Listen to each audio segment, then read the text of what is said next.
তো এই পেন্টিংটি আমি কিভাবে করলাম সেটাই আজকে বিস্তারিত ভিডিওর মাধ্যমে দেখাবো। তো হ্যালো এভরিওয়ান, আসসালামু আলাইকুম সবাইকে। আপনাদের মাঝে এই আল্লাহ নেম ইসলামিক ক্যালিগ্রাফি পেন্টিংটি নিয়ে আমি আবারও হাজির হয়ে গেলাম। দেখতে দেখতে অনেকগুলো রেজা চলে গেল। তো আমি তো তোমাদেরকে আগেই বলেছি যে এই রোজার মাস জুড়ে আমি তোমাদের বিভিন্ন ইসলামিক পেন্টিং করে দেখাবো, এবং তোমরা কিন্তু এখনও আমার পেজটিকে ফলো যারা দেওনি অবশ্যই ফলো দিয়ে ফেলো।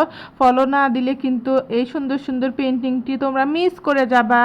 এবং ইসলামিক জিনিস এই রোজার মাসে আমাদের গান বাজনা না দেখে আমি মনে করি আমাদের ইসলামিক এই আর্টের ভিডিওগুলো দেখলে তাও তোমাদের অনেক ভালো লাগবে। সেই জন্যেই তো আমি তোমাদের দেখানোর জন্য এবং যারা পেন্টিং আমার কাছ থেকে নিতে চাচ্ছ তাদের জন্য আমি নতুন নতুন পেন্টিং নিয়ে হাজির হয়ে যাই। তো কথা বাড়াবো না, চলো ভিডিওটি শুরু করি। আমি প্রথমে একটা আল্লাহ নামটা লিখে নিছি গোল্ডেন কালার দিয়ে, তারপরে আমি পার্পেল কালার দিয়ে আমার আল্লাহ নামটা আজকে পুরো কমপ্লিট করে দেব। এবং এটা টেক্সচার পেন্টিংটা আমি আজকে করতেছি, এবং ব্যাকগ্রাউন্ডে কিন্তু আমি এমনভাবে টেক্সচারটা দিয়েছি যেন সেটা একটু মানে অ্যাবস্ট্রাক্ট টাইপের ভাইব দিচ্ছে। তো যেহেতু আমি সব মানে টেক্সচার পেন্টিং যেহেতু আমি করতেছি, সেহেতু আমি ব্যাকগ্রাউন্ডটা একটু মানে খুবই ইউনিক টাইপের করার চেষ্টা করছি যাতে ব্যাকগ্রাউন্ডটা অনেক বেশি সুন্দর লাগে। কারণ এই পেন্টিংটা যতটা বেশি পিকচারের চাইতে বাস্তবে বেশি সুন্দর। আর আমি গোল্ডেন কালার ইউজ করতেছি।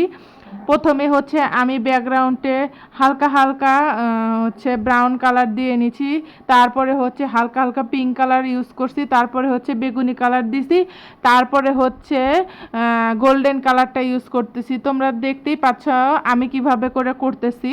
তো তোমরা চাইলে এইভাবে এক্সক্লুসিভ একটি খুবই সুন্দর একটা ব্যাকগ্রাউন্ড তোমরাও ক্রিয়েট করতে পারো। যদি তোমরা আমার এই পেন্টিংটা স্টেপ বাই স্টেপ দেখো তাহলে তোমরা নিজেরাও করতে পারবা। এবং যারা আর্টিস্ট আপুরা আছেন, ভাইয়ারা আছেন, আপনারা তো জানেনই এই পেন্টিংগুলো আমরা কিভাবে করে থাকি। তো এক একজন এক এক রকমভাবে করে, আমার মনের মতো করে আমি আজকের পেন্টিংটি করতেছি। এবং এই ক্যালিগ্রাফিটা কেমন হইতেছে আমাকে কমেন্ট করে জানাও। প্রথমে আমি ভাবছিলাম যে এই আল্লাহ নামটা কালোর মধ্যে আঁকাবো। তো তারপরে আমি চিন্তা করলাম যে কালোর মধ্যে তো আসলে সচরাচর সবাই আঁকায়, তো আমি আজকে একটু বেগুনি কালারের মধ্যে আঁকাই, কারণ এই কালারটা তো সচরাচর সবাই আঁকায় না।